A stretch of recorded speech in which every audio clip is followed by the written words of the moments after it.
Good morning, YouTube. My name is Fleming Matthew, and I'm currently an intern in a medical college which is in Uttar Pradesh, India. So naturally, I'm an international medical graduate who has this dream of getting a residency in the United States of America. So this dream of actually giving my step one culminated when I was in the third year medical school, but due to prior commitments in my colleges and the college and the in the hospital, I was not and the professional exams that we have to give yearly, I was not able to put my foot forward into studying dedicatedly for my step one. But since my internship is going to end now, and I have actually decided to take a date for giving my step one in the in the trimester of August, September, and October in this year. So that gives me at least 5 months, 4 to 5 months to prepare for my step one. That will be my dedicated period.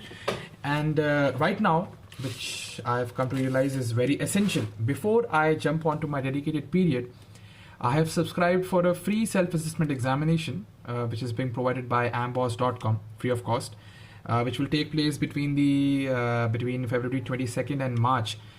And why this is very essential before I actually jump on to my dedicated period is, since it's been a lot of years since I have brushed upon my basic sciences, since it's been, I guess, 2 to 3 years since I've studied pathology and pharmacology. It's really important for me to realize where I stand right now, and it also gives me a 3-digit score as well as a percentile and a basic scorecard, which will tell me what all subjects do I lack in, and what all subjects do I still have a hold upon.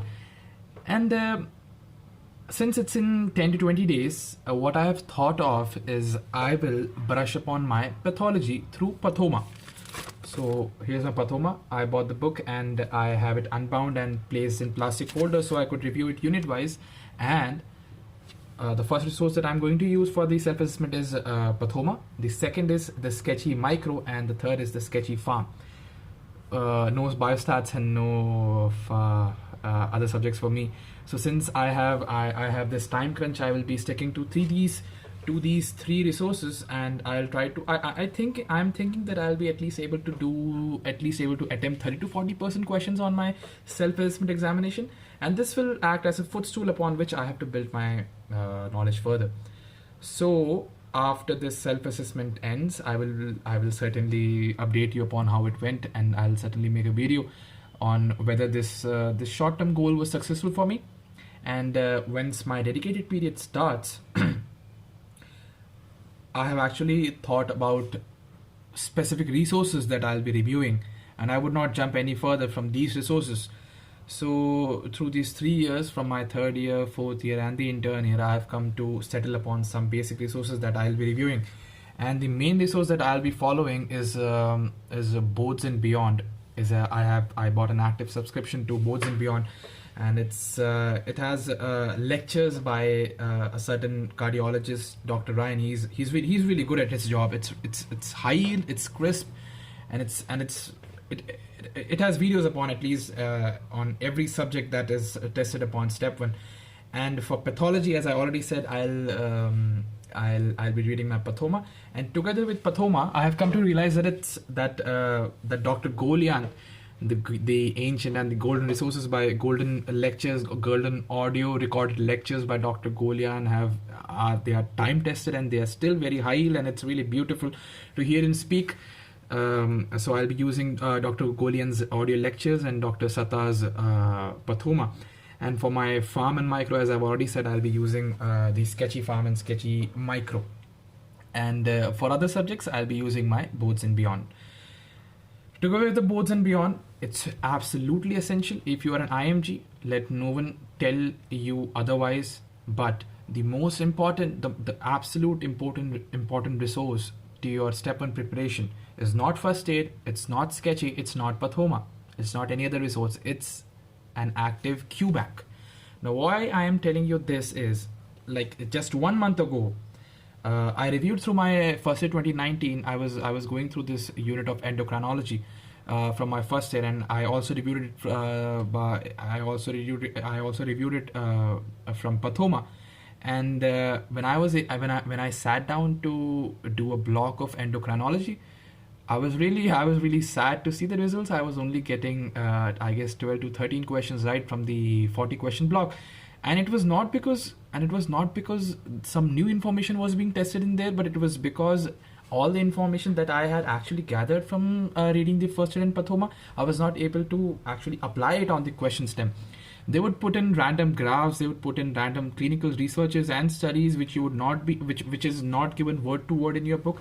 And for that, it's absolutely essential that you have an active Q bank which you do regularly. And you should do a block regularly if you can. You should be able to complete a block in a day or two if you're not yet in your dedicated. And if you're in dedicated, you should do a block every day and review all the answers. So what I've come to realize is you need to have an active Q bank. You need to review the questions that you have scored negatively, and you need to annotate all the additional points that you find in the Q bank into your first aid or into your pathoma. I'm preferring to annotate it down in my first aid, so at the end of my dedicated period, I just have this bundle of papers that I have to go through, and I'm not making any other notes. So through these 3 years, I've also come to gather these three things.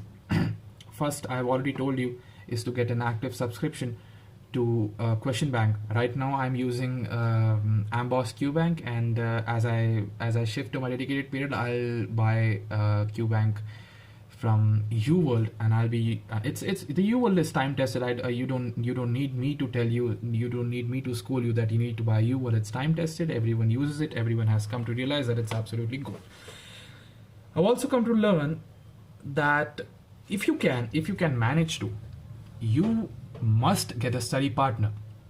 Now why it's important is because if you are an IMG like me, and you have been on this path for quite a while now, you'll realize that the motivation to give step one, it just wanes out, it just dries out.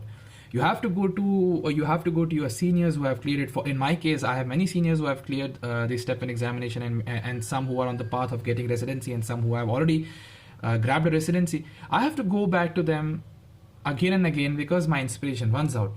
Here I am sitting alone in my room, and I overthink about getting the step one. I always think, why can't I just sit here and prepare for my home country NEET PG examination, and it will be easy for me. But because when compared to getting a residency in US, you have to go through so many steps. You have to have electives, you have to have the letter of recommendations. There is this huge exasperating levels of steps that you have to give. I don't even know what the program directors are even looking for, because every video that I see, there's like a ton of new information that I get every time I watch a video. Some program directors are not even interested in hiring IMGs and wasting so many resources and so many money on a specific examination. It usually goes to waste. So it's absolutely essential, if you have a study partner with you, they will constantly keep you motivated.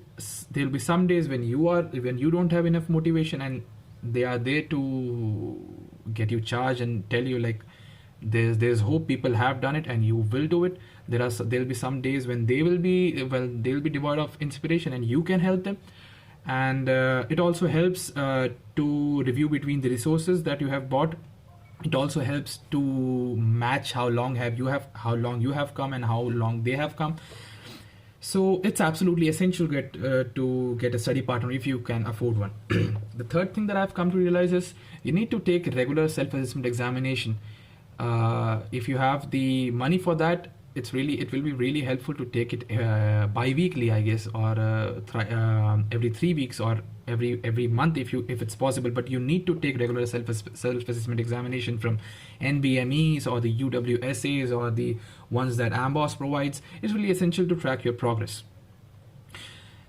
And the most essential part is, once you have picked a resource, you need to stick by it. If you go to an X person, or you watch a Y video and they said that no, you have to watch this, you have to stick with this resource, or this resource is better than the resource that you currently have, you should not believe them. You should just shut your ears to them, and you should blindly follow the resource that you have, because multiple resources would not help you.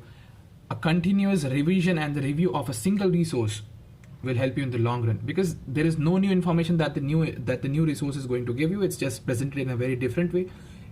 So it's very essential that you find the resources that will help you, and you move on into your dedicated period with those resources. So I made this video. I'm going to make this a video series for IMGs like you, who are in their intern year, or maybe they are already graduate.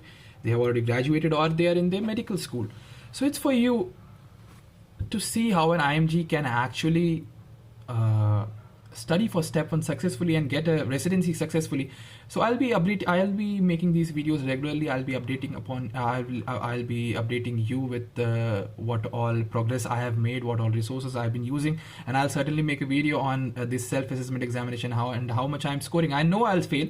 I'll feel terrible for 1 or 2 days, but I'll certainly give it, and I'll get to know what all subjects and what all fields do I need to work upon. So my rant ends here. If this video was helpful to you, kindly please comment, and whatever you would want to know, if you have specific questions from me, you need to ask, you can write down in the comments below. So this is Fleming Matthew signing off. Have a great day ahead.